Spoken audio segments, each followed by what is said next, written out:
भारत की सबसे कीमती चीजें अगर आपको देखनी हो तो वो आपको भारत में नहीं मिलेंगी, बल्कि उस देश में मिलेंगी जिसने हमारे देश को लूट लूट कर गरीब बना दिया।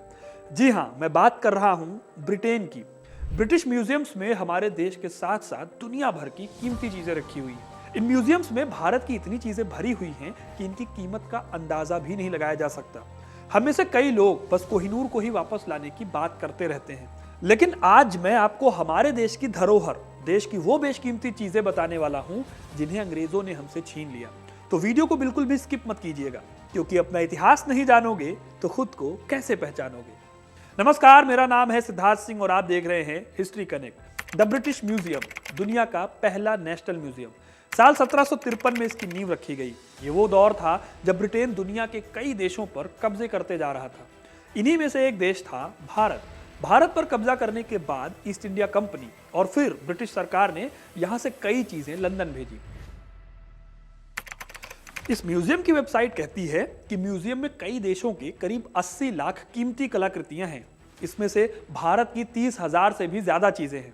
लेकिन ये अकेला ऐसा म्यूजियम नहीं है ब्रिटेन में, बल्कि ऐसे ही यहाँ पर कई और भी म्यूजियम हैं, जैसे कि लंदन का Victoria and Albert museum, Birmingham का British museum and art gallery, जहां पर हजारों इंडियन चीजें रखी हुई हैं। अब कोहिनूर का तो आप जानते ही हैं कि उसे पंजाब के राजा दिलीप सिंह से अंग्रेजों ने लिया था। उसकी पूरी कहानी क्या है तो वो भी मैंने इस वीडियो में कवर की है, आप वहां पर जाकर इसे देख सकते हैं, डिस्क्रिप्शन में इसका लिंक मिल जाएगा। तो अब आपको बताते हैं उन चीजों के बारे में जो भारत की शान है, लेकिन अभी अंग्रेजों के पास है। साल 1861-62 में बिहार के पास सुल्तानगंज रेलवे लाइन की खुदाई चल रही थी। तभी एक टीले के पास खुदाई में 3 मूर्तियां मिली। इसमें से 2 मूर्तियां तो पत्थर की थी, वहीं एक मूर्ति कांसे की थी। ये तीनों मूर्तियां बुद्ध की थी। जो कांसे वाली मूर्ति थी वो ठीक वैसी ही थी जैसे कि सारनाथ में बुद्ध की पत्थर की मूर्ति है। अब क्योंकि ये सुल्तानगंज में मिली थी, इसलिए इसका नाम भी सुल्तानगंज बुद्ध रख दिया गया। ये मूर्ति 5वीं-6वीं शताब्दी में गुप्ता डायनेस्टी के दौरान बनाई गई थी। कांसे की ये भारी भरकम मूर्ति करीब 7.5 फुट ऊंची है और करीब 5 कुंतल भारी है।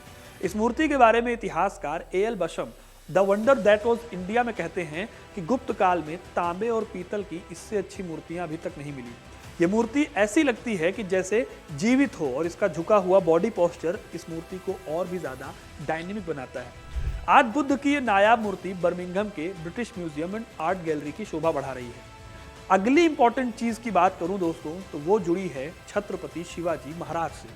छत्रपति शिवाजी महाराज की एक बेहद इंपॉर्टेंट तलवार अंग्रेज अपने साथ लेकर चले गए थे। इस तलवार का नाम है जगदम्बा तलवार। यह शिवाजी महाराज की 3 प्रसिद्ध तलवारों में से एक है। बाकी की जो 2 तलवारें हैं उनका नाम है तुलजा और भवानी। ये दोनों तलवारें आज भारत में हैं, लेकिन जगदम्बा तलवार ब्रिटेन में है। जगदम्बा तलवार और बाकी की दोनों तलवारें एक रस्मी तलवार थी, यानी कि इसका प्रयोग युद्ध में नहीं किया जाता था, बल्कि खास समारोहों में होता था। शिवाजी महाराज की इस तलवार में हीरे और मोती जड़े हुए थे।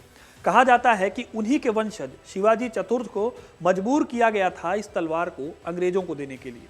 इस तलवार को वापस लाने की भी कई कोशिशें की गई, जिसमें बाल गंगाधर तिलक का भी नाम शामिल है। वैसे साल 2023 में इस तलवार को वापस लाने की बातें भी चली, क्योंकि इस साल यानी 2024 में महाराजा की 350वीं सालगिरह मनाई जाएगी। ठीक वैसे ही जैसे पिछले साल 2023 में शिवाजी का वाघनख भारत लाया गया था। ये वही वाघनख था जिससे उन्होंने अफजल खान को मारा था। अगली इंपॉर्टेंट चीज की अगर मैं बात करूं जो बेहद नायाब है, वो है अमरावती मार्बल्स। साल 1840 के दशक में महाराष्ट्र के अमरावती में अंग्रेजों ने बड़े पैमाने पर खुदाई की। वहां उन्हें 120 मूर्तियां और इंस्क्रिप्शंस मिले।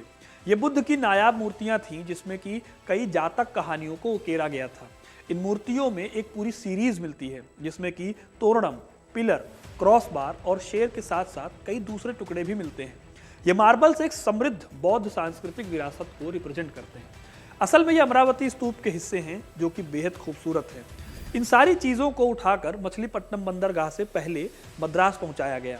फिर ये मूर्तियां ले जाई गई चेन्नई के फोर्ट सेंट जॉर्ज में। वहां ईस्ट इंडिया कंपनी कॉलेज के सामने लॉन में इन्हें रखा गया। फिर यहाँ से इन मूर्तियों को 1859 में लंदन ले जाया गया।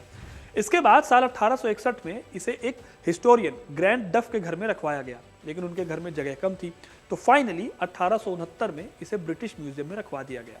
आज इन मूर्तियों को ब्रिटिश म्यूजियम में एक अलग कमरा मिला हुआ है, जहां पर आप इन्हें आराम से देख सकते हैं। इन मार्बल्स को इलियट मार्बल्स भी कहा जाता है क्योंकि इसे ढूंढने वाले एक स्कॉटिश सिविल सर्वेंट थे जिनका नाम था वॉल्टर इलियट। दोस्तों, ब्रिटिश ना यही करते थे, जो सामान उन्हें बेहद कीमती दिखता था उसे वो साम दाम दंड भेद लगाकर हासिल कर लेते थे। कभी वो कहते थे कि भारत में ये सामान खराब हो जाएगा, इसकी यहाँ पर मेंटेनेंस नहीं हो पाएगी, तो कभी वो राजाओं से खूब सारा सामान उन्हें मजबूर करके हासिल कर लेते थे। ज़्यादा टैक्स लगा दिया, युद्ध हारने के बाद उनसे कुछ मांग लिया, इस तरह से।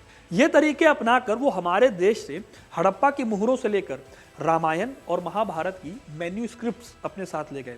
साथ ही मराठों से लेकर मुगलों की बेशकीमती पेंटिंग और तरह तरह की चीज़ें ले गए। इसी कड़ी में मैं अगर आपको आखिर में बताऊं तो अंग्रेजों ने अपने सबसे बड़े दुश्मन टीपू सुल्तान को लूटने में भी कोई कसर नहीं छोड़ी। आज ब्रिटिश म्यूजियम में टीपू सुल्तान की तलवार और उनकी अंगूठी के साथ साथ उनका फेमस खिलौना भी रखा है, जिसे टीपू का टाइगर नाम से जाना जाता है। इस खिलौने में अंग्रेजों को मारने वाला एक टाइगर है। ये खिलौना ऑटोमेटिक था। जब ये चलता था तो टाइगर के दहाड़ने और अंग्रेज के रोने की आवाज आती थी। यह टीपू के अंदर अंग्रेजों के लिए नफरत का सीधा सीधा पिक्चराइजेशन था। और अगर आपको टीपू सुल्तान के बारे में और जानना है तो आप इस वीडियो पर जाकर इसे देख सकते हैं। मैंने इस पर भी एक वीडियो बनाया। इसके साथ ही जर्मन ब्लेड से बनी टीपू की तलवार भी काफी फेमस थी। तब जर्मन ब्लेड काफी शार्प मानी जाती थी। 1799 में टीपू को मारने के बाद अंग्रेज यहाँ से काफी सारा सामान लूट ले गए। ब्रिटिश म्यूजियम की वेबसाइट पर टीपू सुल्तान सर्च करेंगे तो 500 से भी ज्यादा चीजें मिलेंगी, जिसमें सिक्कों से लेकर पेंटिंग तक शामिल है। तो दोस्तों, ये थी वो चीजें जो ब्रिटिश भारत से ले गए। आज भी हजारों चीजें अंग्रेजों के पास हैं। वैसे इन सामानों में से आप कौन सी चीज सबसे पहले भारत मंगाना चाहेंगे, कमेंट में जरूर बताइएगा। वीडियो को लाइक और शेयर करना ना भूलें और ऐसी तमाम इंटरेस्टिंग कहानियों के लिए हिस्ट्री कनेक्ट को सब्सक्राइब जरूर करें। धन्यवाद।